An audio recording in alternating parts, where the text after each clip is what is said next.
বেলাল ইবনে রাবা, বেলালের বাবার নাম হলো রাবা। নাম কি? রাবা। উনি ছিলেন তৎকালীন জামানার মধ্যে রাসূলের জামানায় বিশাল একজন কৃষক। তিনিও চাষবাস করতেন, ফসল আদি বুনতেন। তিনিও যত ওই দুনিয়া ওই জামানার মধ্যে সবচেয়ে ভালো একজন কৃষক ছিলেন রাবা। তিনি তৎকালীন জামানায় মাঠে ফসল বুনতেন, ফসল বানাইতেন। আর হযরতে বেলাল ছোট্ট মানুষ, বাবার কাজে সহযোগিতা করতেন। জোরে জোরে চিল্লায় বলো মারহাবা। আমাদের সন্তানেরা যেমন বাবার সহযোগিতা করে, মেয়েরা যেমন মার সহযোগিতা করে, ছেলেরা যেমন বাবার সহযোগিতা করে, হযরতে বেলাল ছিল তৎকালীন জামানায়। রাবার খাবার নিয়ে যেত, পানি নিয়ে যেত।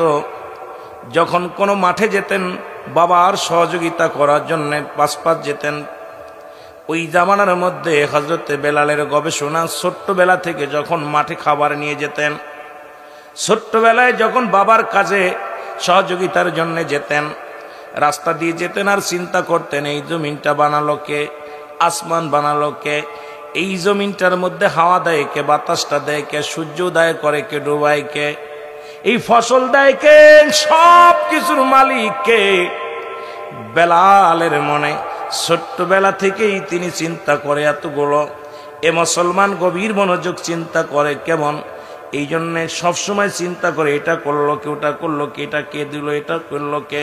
এই চিন্তায় সদা সর্বদাই নিয়োজিত ছিল। জোরে বলেন আল্লাহু আকবার। একদিন বেলাল রাবাকে বলতেছে, বাবা, ও বাবা, আমি আপনার কাছে জানতে চাই জমিনটা বানাইছে কে? বলে আমার মালিক। তোমার মালিক কে? তোমার মালিক কে? বলে আমার মালিক অমুক, উনারে বানাইছে কে? কথা বুঝিনি, ছোট মানুষ তো। বেডে কি কাগজ কি করে?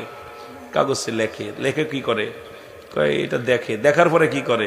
মানে বেলাল ছোট মানুষ তো জিগাইছে, আব্বা আপনার আমার মালিক কে? এই কিছুর মালিক কে? কয় মালিক অমুক। কয় তার মালিক কে? তার মালিক কে? আল্লাহু আকবার বলেন আরো জোরে। এ মুসলমান গভীর মনোযোগ।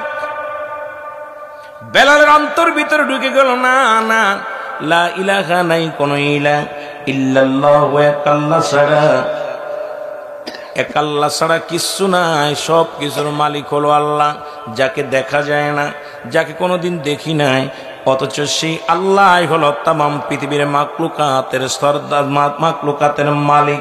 আল্লাহ হলো রাব্বুল আলামিন। পৃথিবীর মানুষ মুসলমান শুনে নাও, এই পৃথিবীর স্রষ্টা হলো আমার আল্লাহ, সৃষ্টি হলো আমি। বেলালের গবেষণার মধ্যে পড়ে গেছে।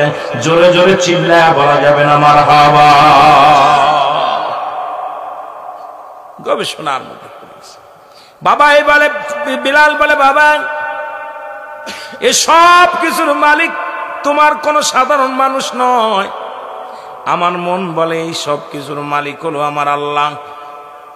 ছোট্ট মানুষ কেবল ঈমান আনতেছে, মনের ভিতরে আল্লাহ বলে বিশ্বাস ধারণা তার অন্তরের ভিতরে ঢুকে গেছে। রাবা চিন্তা করে এই ছেলে একদিন আমার বিপদ ডেকে আনবে। এই ছেলে যদি আমার সংসারে থাকে, আমার এই রাজ্য থেকে আমাকে বিতাড়িত করা হবে, শিরচ্ছেদ করা হবে। কারণ আমি হলাম একজন বিশ্বাস সূত্রে একজন সবচেয়ে ইহুদি সম্প্রদায়, কাফের সম্প্রদায়ের মধ্যে একজন বড় নেতা কাফেরদের মধ্যে। সুতরাং ইমান আনা নাই, ইমান আনি নাই, আমি একটা বেঈমান। সুতরাং আমার সন্তান যদি ইমানের আলোচনা করে, আমি এই মানুষের সামনে মুখ দেখাবো কেমনে? বেলালকে যে কোনো কৌশলে বেলালকে বিতাড়িত করা লাগবে সংসার থেকে। জোরে জোরে চিল্লায়া বলা যাবে না আল্লাহু আকবার। সংসারের মধ্যে একটু মহামারী দিল, অভাব দেখা দিল। ওই বছর ফসল একটু ভালো হয়নি, জমিনে ফসলও ভালো হয় নাই। বেলালকে নিয়ত করলেন এই সন্তান একদিন ফিতনা করবে, ভেজাল বাদাবির বিক্রি করে দিবে, বাজারে নিয়ে গেলেন। নিজের পিতা হয়ে অপরাধ কি আসলে একটু অভাবের মধ্যেও ছিল বেলালের বাবা। বেলালকে বাজারে উঠাইলেন, বিক্রি করবে। দাস দাসী বিক্রি হতো তখনকার জামানায়। বাজারে মানুষ বিক্রি হতো। এখন যেমন আমাদের বাজারে খ্রিস্টান বিক্রি হয়, আমাদের বাজারে অনেক বাজারে আমরা খ্রিস্টান নিয়েছি মাসকে মাস 10 দিনের জন্য, 15 দিনের জন্য। তৎকালীন জামানায় চিরদিনের জন্য দাস দাসী কিনা হতো, যতদিন পর্যন্ত জিন্দা থাকবে, আমার সংসারে খাবে, আমার কর্ম করবে। আমি আজাদ দিলে আজাদ পাবে, আমি আজাদ না দিলে আজাদ পাবে না। সুতরাং এই শর্তে বেচা কিনা হতো, নারীদেরকে বেচা কিনা হতো ভোগ দখলের জন্য। মুসলমান শুনে নাও, তৎকালীন জামানায় তারা চুক্তিতে বিয়ে করত যে 1 বছরের জন্য, 5 বছরের জন্য, 20 বছরের জন্য, 15 দিনের জন্য বিবাহ বিচ্ছেদ হতো। যখন ভালো লাগতো একাধিক নারী ব্যবহার করত, একাধিক পুরুষ ব্যবহার করত। ইস্তা স্বাধীন এক কথায় তখনকার জামানায় আয়ামে জাহিলা, অন্ধকার জামানা, জোরে বলেন ঠিক কিনা। জুয়া, তাস, মদ ইত্যাদি নিত্য দিনের একদম মূর্তি পূজা, এক কথায় নষ্ট, এক কথায় নষ্ট সমাজ। কি সমাজ? নষ্ট সমাজ। জাহিলা, আয়ামে জাহিলা, অন্ধকার জামানা। কি জামানা? জোরে বলেন কোন জামানা? বেলাল কিন্তু অন্ধকার জামানায় আসছে, একদম অন্ধকার জামানা, জাহিলা জামানা। অত্যাচার, জুলুম, ব্যভিচার, মদ, জুয়া, নারী পিপাসা, সবকিছু একদম পুরো এক কথায় এইরকম আলোবিহীন একটা এলাকা, অন্ধকারে। অনেক এলাকা আছে বাংলাদেশে এখনো, সে এলাকায় শিক্ষার হার একেবারেই নাই। যেটা বলেন ঠিক কিনা? একেবারে শিক্ষার আলো নাই, বাতাস নাই। এরম দেশেও অনেক অনেক দেশে আছে, একদম জঙ্গি, একদম জঙ্গি বলা হয় এরকম। আমার ভাইরা, আমার বন্ধুরা, বেলালকে বাজারে নিয়ে বিক্রি করে দিলেন কিছু অর্থের বিনিময়। পিতা হয়ে সন্তানকে বিক্রি করে দিলেন বাজারের মধ্যে। আর এই কিনলেন, মালিক হয়ে গেলেন, করাই সূত্রে মালিক হয়ে গেলেন উমাইয়া। নাম কি? জোরে বলেন, নামটা কি? উমাইয়া। উনি করাই করলেন আজীবনের জন্য আমৃত্যু, যতদিন পর্যন্ত মৃত্যুবরণ করবে না। বেলাল আমার দাসী থাকবে, দাস থাকবে, আমার কিনা দাস গোলাম হয়ে গেল। বিনিময় কোনো সম্পদ পাবে না, একত্রিত কিছু দিনারের বিনিময়, কিছু দিনারের বিনিময়, স্বর্ণের দিনারের বিনিময় হযরত বেলালকে করাই করে নিয়ে গেলেন। বেলাল ছোট্ট মানুষ, প্রতিনিয়ত বকরি চড়ায়, আর প্রতিনিয়ত বসন ওমায়ার কর্ম নিয়োজিত থাকেন, বকরিগুলো চড়ায়। আর মাঠের মধ্যে বয়া বয়া চিন্তা করে, এগুলো কে করলো, এগুলো কে করলো, এগুলো কে করলো, এগুলো কে করলো। এই চিন্তা নিয়ে বেলাল সবসময় নিয়োজিত ছিলেন। জোরে জোরে চিল্লায়া বলা যাবে না আল্লাহু আকবার। বেলালের গবেষণার মধ্যে বেলাল শুনতে পারল কে যেন ডাকতে বলে, লা ইলাহা ইল্লাল্লাহু মুহাম্মাদুর রাসূলুল্লাহ। জোরে জোরে চিল্লায়া বলা যাবে না সাল্লাল্লাহু আলাইহি ওয়াসাল্লাম। বেলাল, বেলাল রে, তুমি যেটা গবেষণা করো শোনো, আল্লাহ ছাড়া কোনো মাবুদ নাই। কি নাই? আল্লাহ ছাড়া কোনো মাবুদ নাই, একমাত্র ইলাহ হলো কে? আল্লাহ ছাড়া কোনো ইলাহ নাই। কে? কে? আল্লাহ। তাকে পাওয়ার জন্য একটা মাধ্যম, ঠিকানা, সে হলো নবী মুহাম্মদুর রাসূলুল্লাহ সাল্লাল্লাহু আলাইহি ওয়াসাল্লাম। বেলালের অন্তরের মধ্যে নাড়া দিলেন, আর উনি একা একাই জিকির করা শুরু করে দিলেন, ইল্লাল্লাহু ইল্লাল্লাহ লা ইলাহা, আর জোরে লা ইলাহা ইল্লাল্লাহু মুহাম্মাদুর রাসূলুল্লাহ। আমার ভাইরা, আমার বন্ধুরা, আমার বেলাল কান্দে আর ডাকতে বলে, মালিক,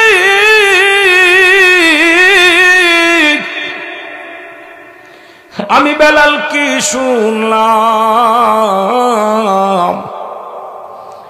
আল্লাহ তুমি ছাড়া কোনো মালিক নাই, তুমি ছাড়া কোনো রব নাই, একমাত্র তোমাকে পাওয়ার জন্যে ঠিকানা মাধ্যম হলো আমার নবী রাহমাতুল লিল আলামিন। জোরে বলেন মারহাবা।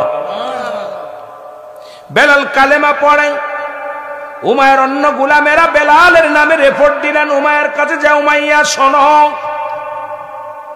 তোমার ওই কিনা হাফসে গোলাম কালো বিলাল, বিলাল এমনই অবস্থা, দাঁতগুলো ছিল বড় বড়, চেহারা আসওয়াদ মার্কা চেহারা, চুলগুলো ছিল কুকরানো মুকরানো।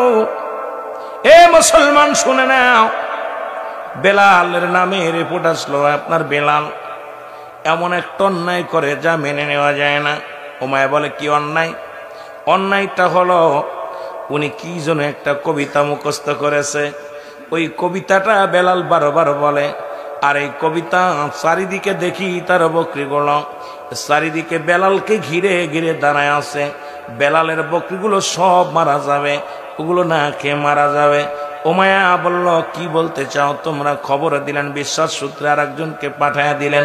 আসে দেখে বেলালের বকরিগুলো অনেক তরতাজা, কিন্তু বেলালের বকরিগুলো কোথাও খানা খায় না, ওই পাথরগুলোর মধ্যে চাটা দেয়, আর ওই পাথরের নিয়ামত খাইয়া জিকিরের তালে তালে বেলাল জিকির করে, আল্লাহ আল্লাহ জিকির করে, কালেমার জিকির করে। আর বেলালের বকরিগুলো পাথরগুলোর মধ্যে চাটা দেয়, প্রতিটা বকরির পেটটা ভরে যায়। জোরে জোরে বলো মারহাবা।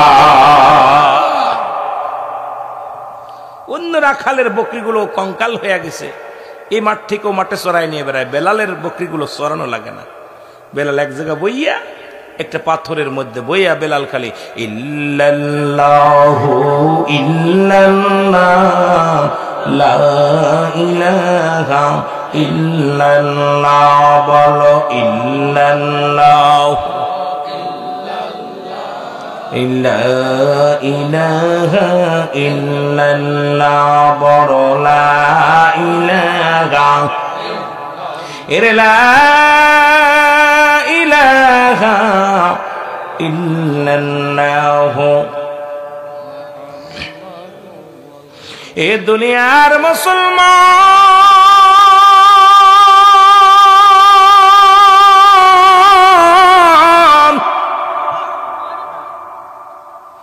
উমাইয়া খবর নিয়ে ডাকলেন, ডাক দাও বলে। উমাইয়া বলে, রাখালেরা রে, বেলালকে তলব করো, বেলালকে আমার কাছে পাঠায় দাও। বেলালকে পাঠানো হলো। বেলাল উমাইয়ার সামনে দাঁড়ায় রইলেন, মনিবের সামনে গোলাম দাঁড়িয়ে আছে। বেলালের আদব প্রদর্শন, কত ভালোবাসো, কত আদব রে, কত মায়া, কত ভালোবাসা বেলালের মধ্যে। বেলালকে জিগায়, বেলাল তুমি নাকি কই থেকে এক কবিতা মুখস্থ করেছো? বেলাল রে, তুমি সেই কবিতাটা আমার একটু পড়ে শোনাও। বেলাল পড়ে, হুজুর কবিতাটা শুনলে আপনার মজা লাগবে, অন্তরে কাঁদবে। বলে, কি কবিতা বলো? বেলাল বলে, লা ইলাহা ইল্লাল্লাহু মুহাম্মাদুর রাসূলুল্লাহ। জোরে জোরে চিল্লায় বলা যাবে না মারহাবা।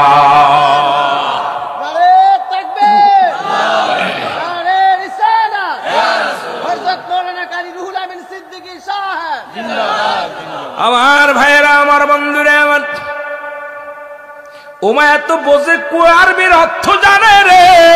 উমাইয়া বলে, বেলাল এটা পড়া যাবে না, এটা বড় অপরাধ, এটা পড়া যাবে না। এটা পড়লে বেলাল রে, তোমার সাথে আমার মালিক এবং মনিবের সম্পর্ক থাকবে না, শত্রু পরিণত হয়ে যাবে। আমি তোমাকে বলছি ছেড়ে দাও। এটার অর্থ তুমি জানো? বলে, অর্থ আমি জানি না, তবে শুনেছি আল্লাহ ছাড়া কোনো মাবুদ নাই, এই জামানার এই জমিনের সব কিছুর মালিক আমার আল্লাহ, আর তাকে পার একটা মাধ্যম হলো রাহমাতাল লিল আলামিন। এটাই আমি শুনেছি, এটা আমি বুঝি, এই অর্থ আমি জানি। উমাইয়া কয়, না, তুমি এই কালেমাটা ছেড়ে দাও, আমি তোমাকে অনুরোধ করছি কালেমাটা ছেড়ে দাও। বেলাল রে, তুমি আগে বলো, তুমি যে তারে রব বানাও, তাকে তুমি মালিক বানাও। আল্লাহ বলেন, আল্লাহু আল্লাহু আহাদ আল্লাহুস সামাদ লাম ইয়ালিদ ওয়া লাম ইউলাদ ওয়া লাম ইয়াকুল লাহু কুফুয়ান আহাদ। আল্লাহ ডাকতে বলে, হাবিব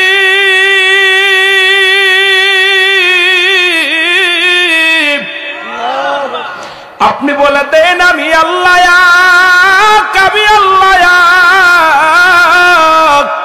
এই পৃথিবীর মধ্যে আমি আল্লাহ কিটা জানায় দেন গো হাবিব। এই পৃথিবীর মধ্যে কারো থেকে জন্ম নিই নাই, কারো থেকে কাউকে জন্ম দিই নাই। আসমান জমিনের মধ্যে আমার সমতুল্য, আমার সমকক্ষ আর কেউ নাই। বেলালের বুঝতে বাকি নাই আল্লাহর কোনো কেউ শরীক নাই। আল্লাহর তো ছেলে মেয়ে নাই, পরিবার পরিজন নাই। তাহলে উমায়াকে অনুকরণ করা সম্ভব আমার নয়। একমাত্র আমার আল্লাহর পূজা করি। ইয়াকা না'বুদু ওয়া ইয়াকা নাস্তাঈন ইহদিনাস সিরাতাল মুস্তাকিম। জোরে জোরে চিল্লায় বলা যাবে না মারহাবা।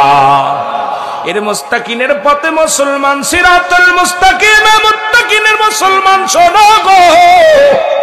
একমাত্র পূজা করব আমার আল্লাহর, একমাত্র গোলামি করব আমার আল্লাহর, দাসত্ব করব আমার আল্লাহ। ও মুসলমান শুনে নাও, হযরতে বেলাল বলে, বেলালকে ডাক দে, বলে বেলাল তোমার মালিক কে?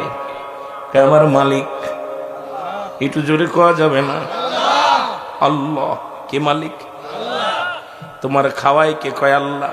পড়াই কে? তোমার আল্লাহ। বাঁচায় রাখছে কে? আল্লাহ। মারবে কে? আল্লাহ। উমাইয়ের রাগে চটি একদম টকবুকে হয়ে গেছে। যারে কিনে নিয়ে এলাম আমি, আমার মালিক কেন? বলে আল্লাহ মালিক। কেবলমাত্র তোরে প্রতিদিন ওক্ত খাওয়াইতেছি আমি, তোরে ঘুমাইতে সুযোগ দিছি, ঘর দরজা সব দিছি, থাকার জায়গা দিছি আমি, বাসস্থান দিছি আমি, সব দিছি আমি তোর মালিক।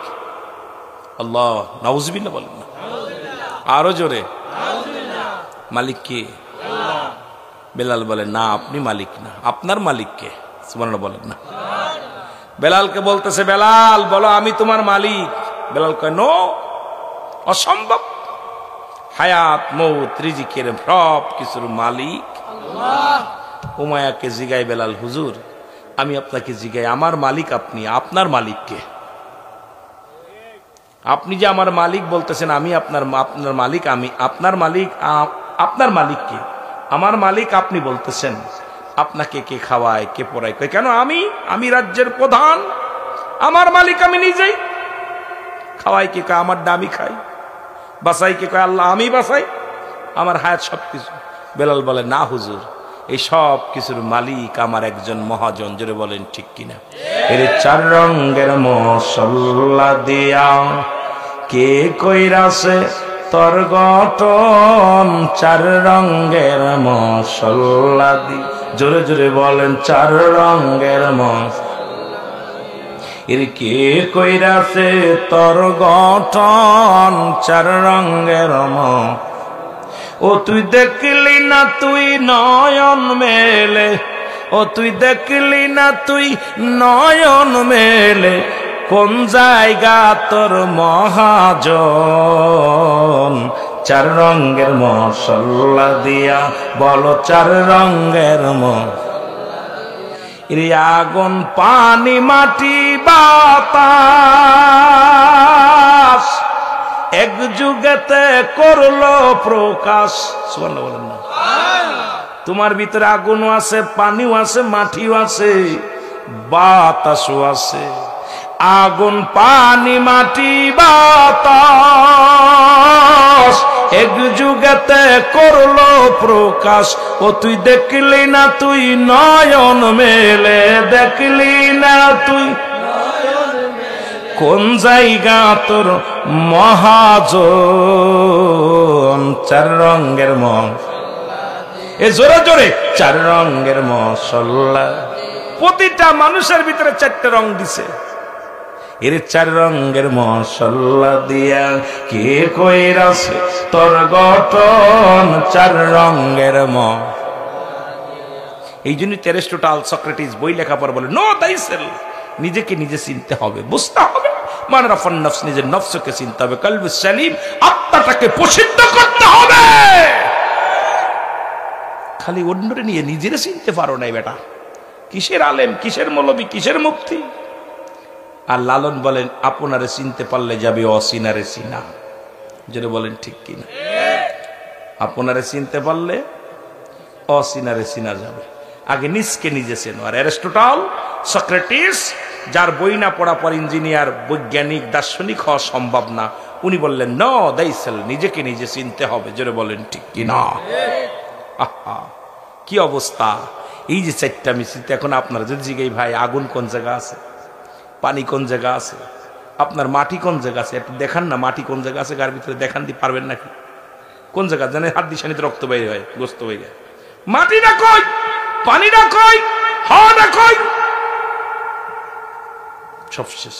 এগুলো বুঝতে হলে আমি তো ছেড়ে দাও। জোরে বলেন ঠিক কিনা? এ দুনিয়ার মুসলমান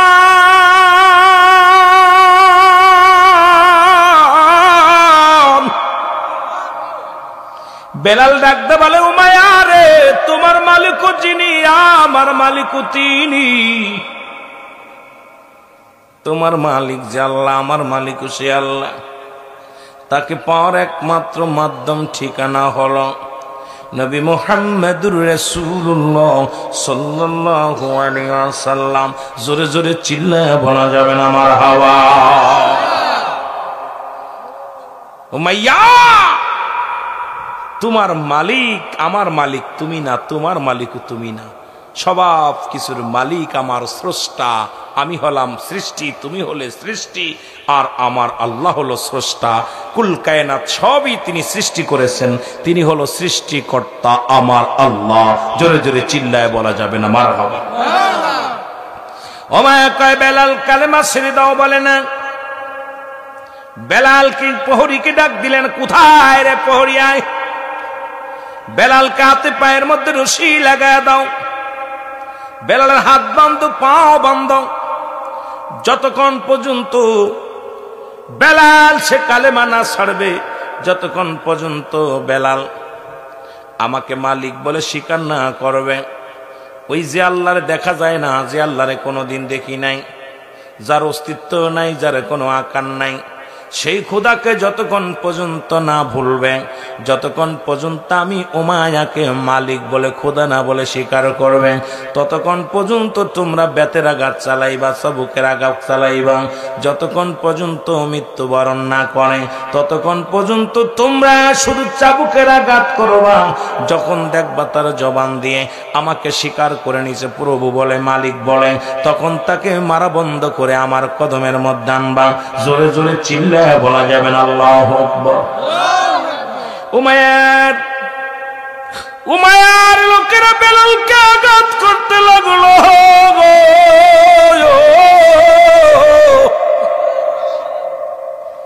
বেলালকে মারতে মারতে জমিনের ভিতরে বেশ করে ফেলে দিল। বেলালের জবান দিয়ে শুধু আহাদাত বাইর হয়। বেলাল অনুনয় বিনয় করে, ও উমাইয়ার লোকেরা রে মারিস না, তোমার মালিক আল্লাহ, আমার মালিক আল্লাহ, তোমাদের কারুর মালিক উমাইয়া হতে পারে না। এই আসমান জমিনের মালিক আমার আল্লাহ, তাকে পার একমাত্র ঠিকানা, তাকে পার একমাত্র মাধ্যম হলো আমার নবী। এই উমাইয়ার গোলামেরা শোন, উমাইয়ার কিনা দাসেরা শোন, আমাকে মারতে মারতে যদি আমাকে চিরবিদায় করে দিস, তবু উমাইয়াকে খোদা বলা সম্ভব নয়, কারণ আমার খোদা আমার আল্লাহ। জোরে জোরে চিল্লায় বলা যাবে না মারহাবা।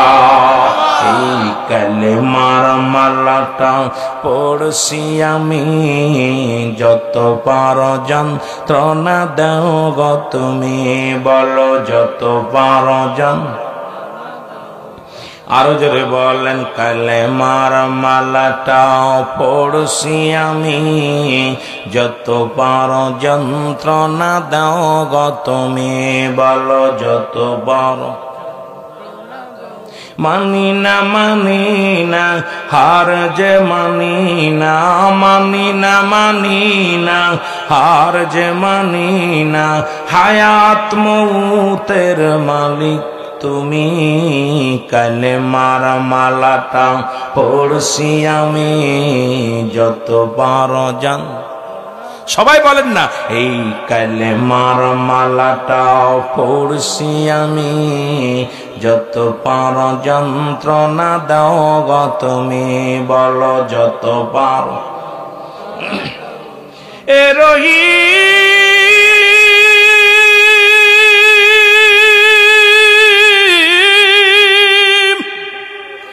এ রহমান, আমার জীবনের মালিক তুমি, বলেন আমার জীবনের মালিক তুমি। এই কালেমার মালাটা পড়ছ যত পার যন্ত্রণা দাও গো।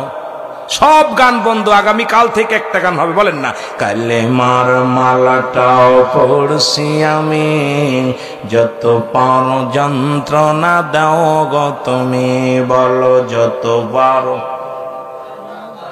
মানি না মানি না হার যে মানি না, মানি না মানি না হার যে মানি না, হায়াত মৌতের মালিক তুমি, কালেমার মালাটা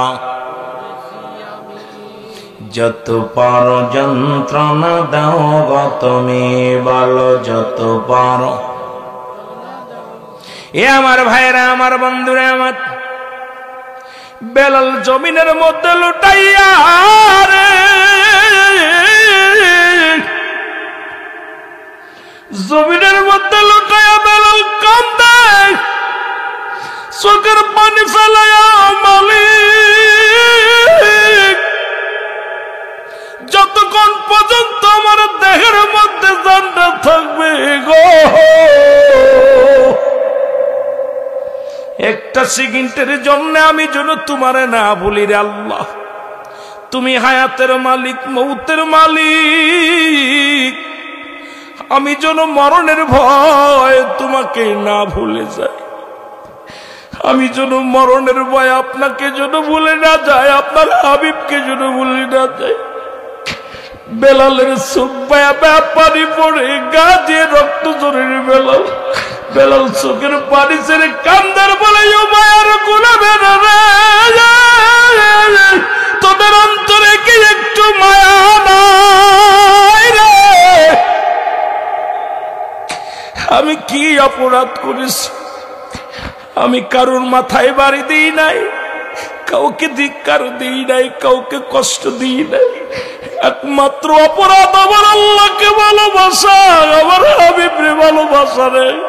আমি বেলালের জীবন নিয়ে যদি তোরা শান্তি পাস, আমি বেলালের রুটা নিয়ে যদি শান্তি পাস, আমি বেলালকে মারিস, আমি যত কষ্ট দিস না রে, আমি বেলাল একটা মিনিটের মধ্যে, একটা মিনিটের জন্য, একটা সেকেন্ডের জন্য আমার মালিককে বলে থাকতে পারবো না।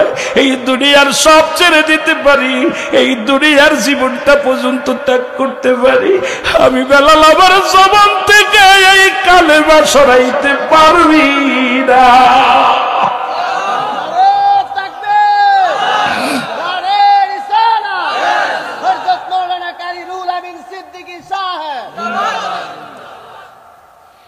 নবীর আশেক বেলাল কত অনুনয় বিনয় করলো, কিন্তু এই দুষ্ট মানুষেরা অপরাধ কি কালেমা পড়া।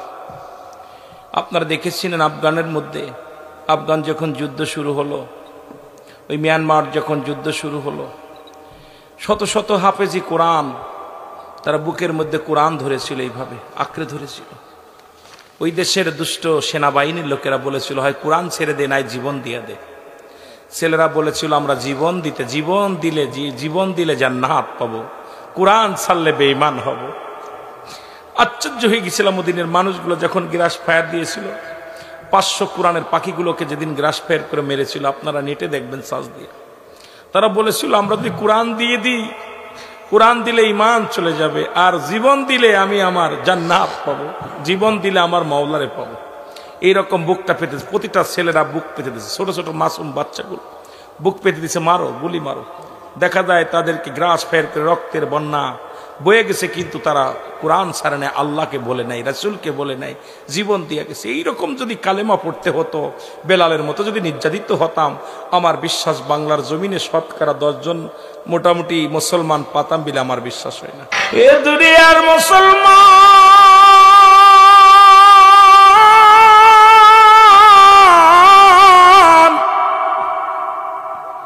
বেলাল আগাতে আগাতে জর্জরিত হয়ে কান্দে আর হাত বলে চিৎকার মারেন। বেলালের মার বন্ধ হয় না রে।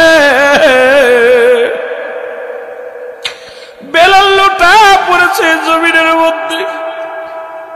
উমায়া খবর নেই বেলালের অবস্থা কি। বলো হুজুর, বেলালকে যত মারি ততই জোরে কালেমা পড়ে, বেলালকে যত চাবুকের আঘাত চালায় ওই চাবুকের সঙ্গে বেলালের গায়ের গোস্তগুলো উঠে চলে আসে, কিন্তু বেলালের জবান থেকে আমরা কালেমা সরাইতে পারি নাই।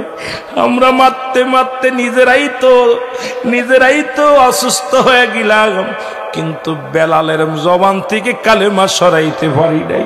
জোরে জোরে চিল্লায় বলা যাবে না আল্লাহু আকবার। যাও তোমরা যাও, বেলালকে বুঝাও, যদি আর মারার দরকার নেই বুঝাও। বেলালকে বুঝানো হলো, বেলাল কোনো কিছুই বোঝে না, একমাত্র আমার স্রষ্টাকে, আমার নবীকে, রাহমাতুল লিল আলামিন। আমার স্রষ্টা হলো আমার আল্লাহ। আমি হার মানি না। বেলাল কান্দে আর পড়ে। উমাইয়া খবর দিল, যাও উঠবি কিসে করো, তেজি ঘোড়ার পিছে বেলালকে বাঁধো। বেলালকে পিঠে ঘোড়ার লেজের সঙ্গে বেঁধে টানো, মরু প্রান্তরে টানা হোক, দেখবে বেলাল এমনি কালেমা ছেড়ে দিবে। বেলালকে ঘোড়ার পিছে বাঁধা হলো। বেলালকে মরু প্রান্তরে টানে, আঘাত লাগে, পাথরের আঘাতগুলো লাগে, গোস্তগুলো ছুলে যায়, চামড়াগুলো ছুলে গেছে, রক্ত ঝরতে ঝরতে রক্ত শূন্য হয়ে গেল, রক্ত শূন্যতা হয়ে গেল। তবু বেলালের জবান শুধু ঠোঁট দুটে চলে, আহাদ আহাদ আহাদ আহাদ বলে চলে। বেলালকে এত অত্যাচার করার পর বেলাল মৃত্যুবরণও করে নাই, কালেমাও ছাড়ে নাই। উমাইয়া বলল, কি খবর? কয় হুজুর উনি মৃত্যুবরণ করে নাই, কালেমাও ছাড়ে নাই। কয় মরু প্রান্তরে হাতের মধ্যে শিকল দিয়া, পায়ের মধ্যে শিকল দিয়া, পেরাক লাগায়া উত্তপ্ত রোদের মধ্যে বেঁধে রাখো, আর বুকের মধ্যে পাথর চাপা দাও, যতক্ষণ পর্যন্ত বেলাল মৃত্যুবরণ না করে। এই মরার সংবাদ যেন আমি শুনতে পাই। বেলাল যেন জীবিত না থাকে, ওকে উত্তপ্ত রোদের মধ্যে ফেলে রাখো। কোন খোদা বাঁচায়, কোন আল্লাহ বাঁচায়, ওর কোন ভগবান বাঁচায়, কোন মাওলা বাঁচায়। বেলালের হাতে পায়ের মধ্যে রশি বাঁধা হলো রে, বুকের মধ্যে বড় একখানা পাথর চাপা দেওয়া হলো। বেলালকে রেখে দিয়া মনুপ্রান্তরে রেখে দিছে, আর বেলাল কান্দে, কালে মার মালাটা পড়ছি আমি, যত পারো যন্ত্রণা দাও গো তুমি, বলো যত পারো যন্ত্রণা দাও। আরো জোরে বললেন, কালে মার মালাটাও পড়ছি আমি, যত পারো যন্ত্রণা দাও গো তুমি, বলো যত পারো। মানি না হার যে মানি না, মানি না হার যে মানি না, হায়াত মৌতের মালিক তুমি, কালেমার মালাটাও পড়। জোরে বলেন না, যত পারো যন্ত্রণা দাও গো তুমি, বলো যত পারো। এই কালেমার মালাটা পড়ছি আমি, যত পারো যন্ত্রণা দাও গো তুমি, বলো যত পারো যন্ত্রণা। এ রহিম,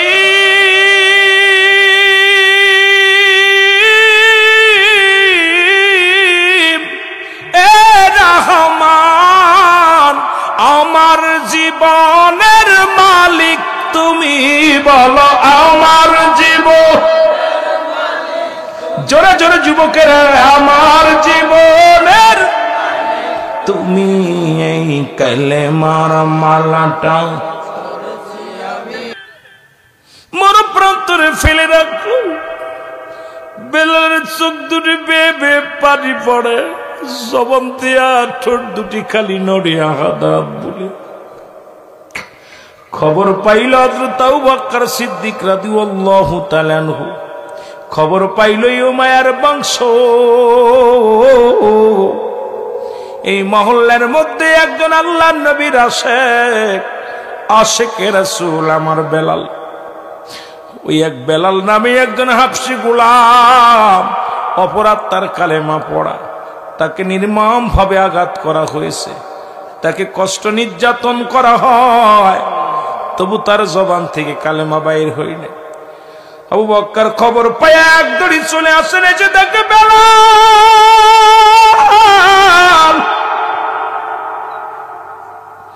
এই জমিনের মধ্যে পড়ে আছে রে।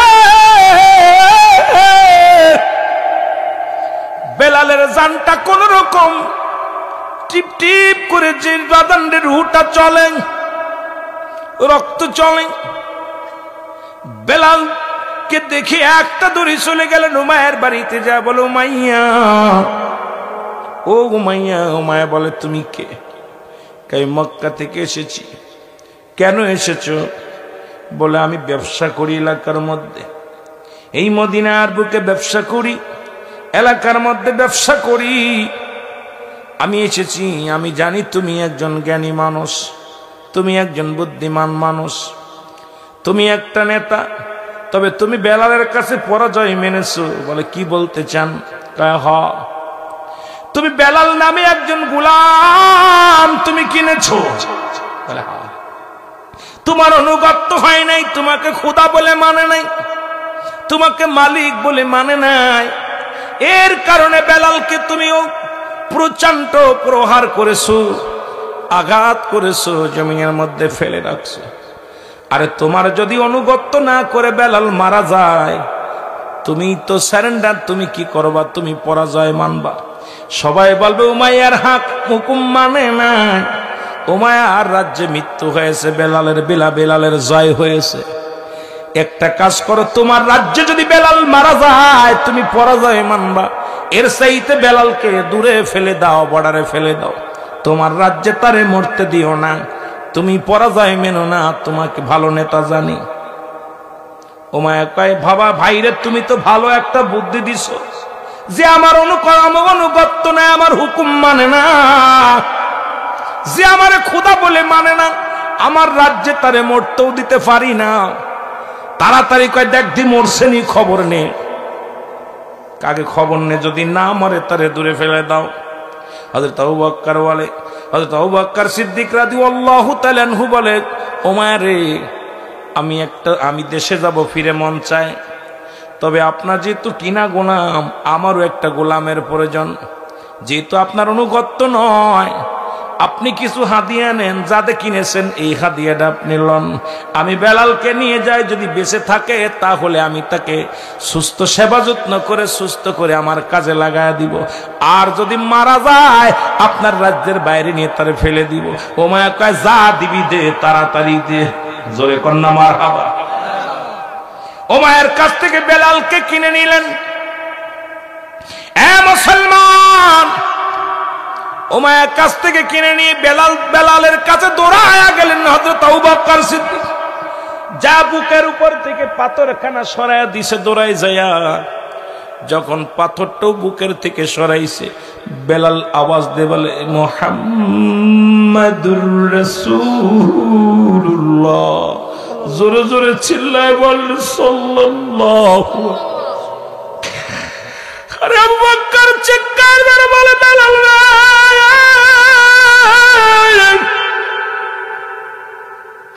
শত যন্ত্রণার পরেও রে বেলাল, আমার মালিক রে তুই বলিস না, আমার হাবিব রে তুই বলিস না রে। ও বেলাল আয় আমার বুকের মধ্যে আয়। হযরত বেলালের হাতের রশি খুলে দিলেন, পায়ের রশি খুলে দিলেন।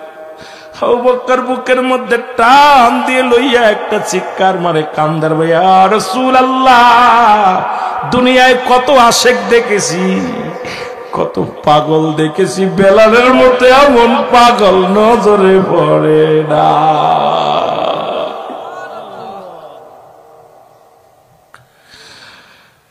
আমার ভাইরা, আমার বন্ধুরা, আমার গভীর মনোযোগ। বেলালকে বুকের মধ্যে নিয়ে ঘাড়ে করে চলে গেলেন, নবীজির কদম মুবারকে নিয়ে গেলেন।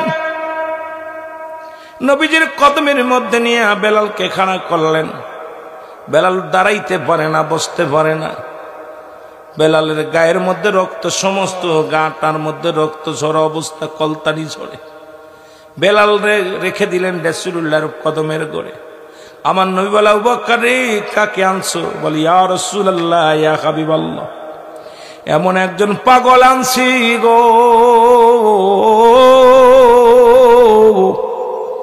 যিনি আপনাকে ভালোবাসিয়া জীবন দিতে পারে, আপনার জন্য জীবন নিতে পারে। ইয়া রাসূলুল্লাহ, ইয়া হাবিবাল্লাহ, কিনা গোলাম হাফসি গোলাম বেলাল, উমাইয়ার গোলাম ছিল। কালেমা পড়ার অপরাধে বেলালের উপরে কত নির্মম নির্যাতন হয়েছে। বেলালকে আমি দেখে সহ্য করতে পারি না। ওই ব্যবসার কিছু হাতিয়া দিয়া বেলালকে আমি কড়াই করে আপনার কদমের মধ্যে আনছি। ইয়া রাসূলুল্লাহ, ইয়া হাবিবাল্লাহ,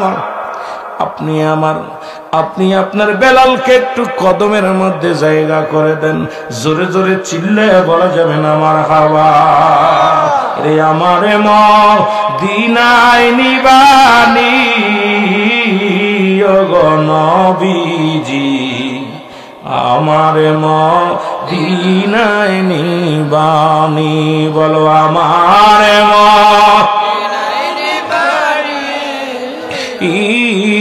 ওগো নবীজি, আমার ও নবী, ও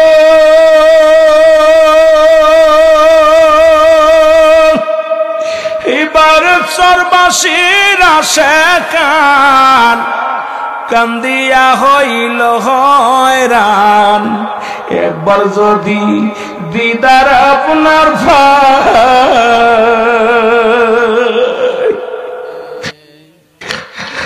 আল্লাহ নবী ডাকতে বলে, বেলাল আয় রে,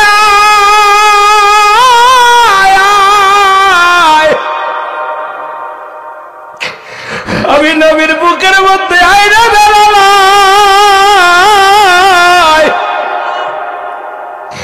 আল্লাহ নবী বেলালকে বুকের মধ্যে নিয়ে একটু দোয়া করে দিল।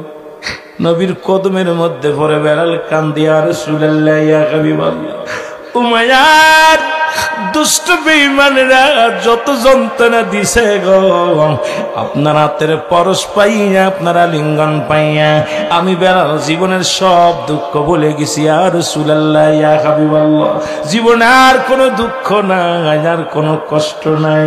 একটাবার আপনার নূরের চেহারা মোরক আমি দেখেছি বেলাল, আমার জীবন ধন্য হয়েছে। ইয়া রাসূলুল্লাহ, ইয়া হাবিবাল্লাহ, আপনার এই কদম খানার জন্য আমি বেলাল কত যন্ত্রণা পেয়েছি, আপনার এই কদমের জন্য নবী গো কত মার খেয়েছি।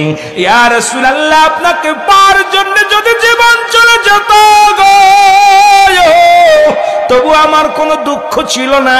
নবী গো আপনার চরণখানা পাইয়া, আপনার কদমখানা পাইয়া আমি বেলালের জীবন ধন্য হয়ে গেছে। জোরে জোরে চিল্লায় বলেন মারহাবা। আল্লাহ নবী ডাকতে বলে, বেলাল রে, আবু বকর রে, আজ থেকে আমার বেলাল রে আমার কাছে রাখ। রাসূলের পাম, রাসূলের হাতের পরশ, পাথরের হাতের ছোঁয়ায়, আমার নবীর এই পরশের ছোঁয়ায় বেলাল সুস্থ হয়ে গেলেন। বেলাল পরিপূর্ণ সুস্থ হয়ে গেলেন। নবীজি বললেন, বেলাল রে, তোর যতদিন ইচ্ছা হয় তুই আমার কদমের মধ্যে থাক। নবীজি কদমের মধ্যে বেলালের জায়গা হয়ে গেল। বেলাল প্রতিনিয়ত রাসূলুল্লাহর রওজা, রাসূলুল্লাহর আশপাশে, কামরার পাশে পাশে ঘোরাঘুরি করে। সাহাবীরা সবাই তো আশ্চর্য হয়ে যায়, বেলাল এত প্রিয় হয়ে গেল আমার নবীজির। বেলালকে মুসলমান উতবা সাইবা আবু জেহেল আবু সুফিয়ান হঠাৎ একদিন এসে দেখে রাসূলের পাশে বেলাল বসে আছে। সুবহানাল্লাহ বলেন না। এখন মুসলমান শুনে নাও, এরে উতবা সাইবা আবু জেহেল এসে দেখে রে আল্লাহর নবীর পাশে বেলাল বসে আছে।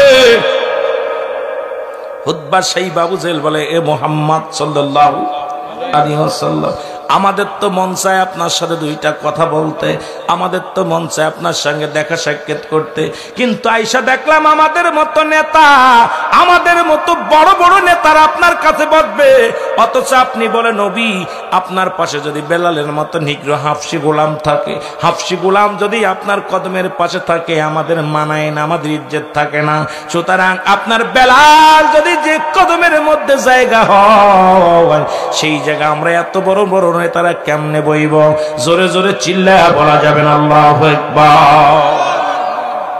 নবীকে ডাকতে বলতেছে, মুহাম্মদ আমাদের তো মন চায় আপনার কদমে আসতে, কিন্তু বেলালের মতো হাফসি গোলাম যদি আপনার কদমের মধ্যে থাকে, আমরা বড়লোক মানুষ, দামি মানুষ, মানায় নাকি এক জায়গায়? মালিক আর কর্মচারী এক জায়গায়, এটা মানায় না। আমার নবী ডাকতে বলে, কি বলতে চাও তোমরা? বলে, হুজুর বেলাল যদি আপনার কদমের মধ্যে না থাকে তাহলে আপনার কাছে আমরা বায়াত গ্রহণ করব, আপনার কাছে আমরা আসবো। আল্লাহু আকবার বলেন আরো জোরে। আল্লাহর নবী ডাকতে বলে, বেলাল,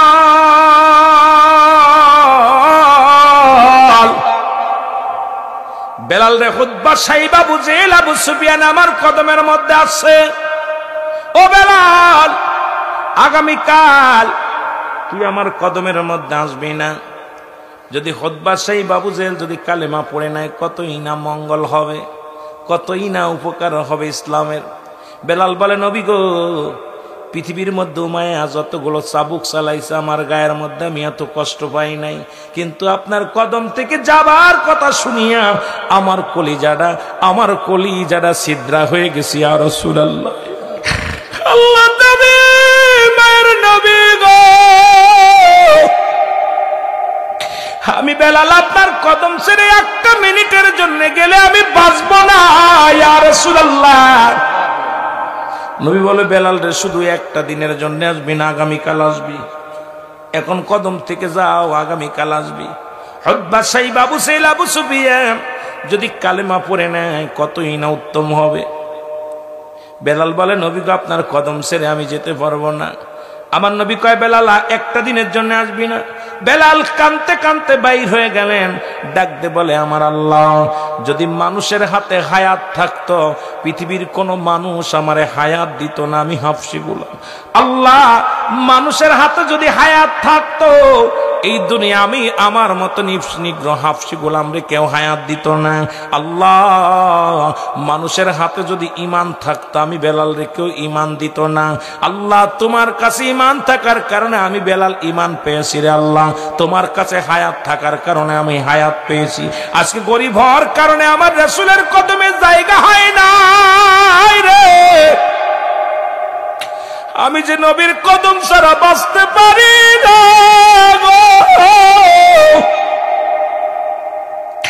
আমি যে আমার নবীর কদম ছাড়া একটা মিনিট বাঁচতে পারবো না। কানতে কানতে বলে, আমার আল্লাহ তুমি আমারে নিয়ে যাও, আমি রাসূলুল্লাহর কদম ছাড়া বাঁচতে পারি না রে আল্লাহ। রাসূলের কদম ছাড়া আমি কেমনে সময় কাটাবো, আমি কেমনে আল্লাহ গো আমি বাঁচবো, আমারে তুমি নিয়ে যাও। আমার আল্লাহ ডাকতে বলে, আমার নবীরে ডাকতে বলে, জিবরিল আমিন তোরে আমার হাবিবরে জানা দাও, আমার উতবা লাগবে না, সাইবা লাগবে না, আবু জেহেল আবু সুফিয়ান লাগবে না, আমি আমার বেলালের চোখের পানি সইতে পারি না। আমার বেলালকে যেন রাসূলের কদমের মধ্যে ডাকতে নেয়, আমার বেলালের চোখের পানি জমিনের মধ্যে পড়ে আমি মাওলা সহ্য করতে পারি না। আমার হাবিবকে ডাকতে বলো, আমার হাবিব যেন বেলালকে ডাক দেবো কেন, জোরে জোরে বলেন মারহাবা। এর নবীজির প্রেমের কথা বলবো রে কারে, বলেন নবীজির শানের কথা, আরো জোরে বলেন নবীজির প্রেমের কথা বলবো, কি বলিব মহিমা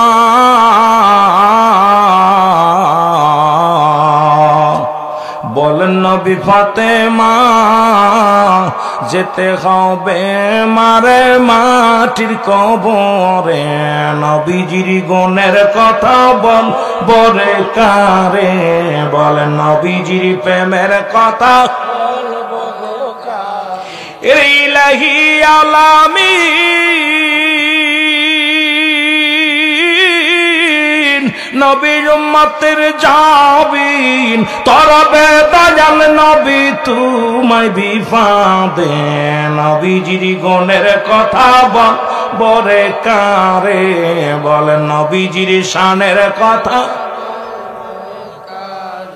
নবীর বংশ দেওয়ানা জঙ্গলাই ঠিকানা, ঘুরিয়া বেড়াও কেন খোঁজ না তারে, ঘুরিয়া বেড়াও কেন খোঁজ না তারে, এরে লাইলাগার কালেমা পড়েন যত উলামা, জবানা করবে বাহির আল্লাহ আসানে, নবীজির গুণের কথা বলবো রে কারে, বল নবীজির প্রেমের কথা। দুই সাহাবীর ভিতর ঝগড়া বাজছে, এক সাহাবী গালি দিতেছে আর এক সাহাবী শুনতেছে, নবীজি মিসমিস করে হাসতেছে। নবী যখন ওই সাহাবী যখনই প্রতিবাদ করছে তখনই দেখলাম নবীজির মুখটা বেজার। তখন বলতো হুজুর আমাকেও গালি দিচ্ছে, আপনি তখন হাসতেছিলেন, আর আমি যেই উত্তর দিলাম আপনি এখন মুখটা বেজার। কয় সাহাবীর আমি দেখলাম তোমাকে যখন গালি দিতেছিল তো ওর আমলনামা থেকে তোমার সবগুলো কেটে কেটে তোমার আমলনামে আসতেছিল, এটা দেখে আমি খুব আনন্দিত হচ্ছিলাম যে এত কষ্ট করে ইবাদত বন্দেগী করেছে আর তোমার আমলনামা থেকে ওর আমলনামা থেকে কেটে কেটে তোমার কাছে চলে আসতেছে। যখনই তুমি উত্তর দিচ্ছ দেখলাম তোমার থেকেও কেটে যাচ্ছে, এটা দেখে আমি কষ্ট হয়েছে। তা আমার বাবারা, আজকে আপনি গিবাত করতেছেন, গিবাত করতে একদম আপনারা জানেন যে হিংস এক নাম্বার। এই যে হিংসা মানুষের দোয়া আল্লাহ কবুল করে না। এই যে সবে কদর গেল, সবে বরাত গেল, এই ভাগ্যরজনিত এই শাবান মাসেও দুই শ্রেণীর মানুষের দোয়া কবুল হয় না। এক নাম্বার হলো হিংসা মানুষ, হিংসু, আর একটা হলো আপনার হলো আর শরিক, আল্লাহর সঙ্গে শরিক করা, আল্লাহর সঙ্গে শরিক করে, দুই মানুষের দোয়া আল্লাহ কবুল করে না। তা আপনি এত জানেন, আপনি এত হিংসা থাকে কেন? পেট ভরা হিংসা নিয়ে খোদার দিদার করা সম্ভব না। ওই কালি মাখা আয়না দিয়ে মুখ দেখা যায় না, হৃদয় ভরা ময়লা নিয়ে আল্লাহ দিদার হয় না। জোরে বলেন ঠিক কিনা?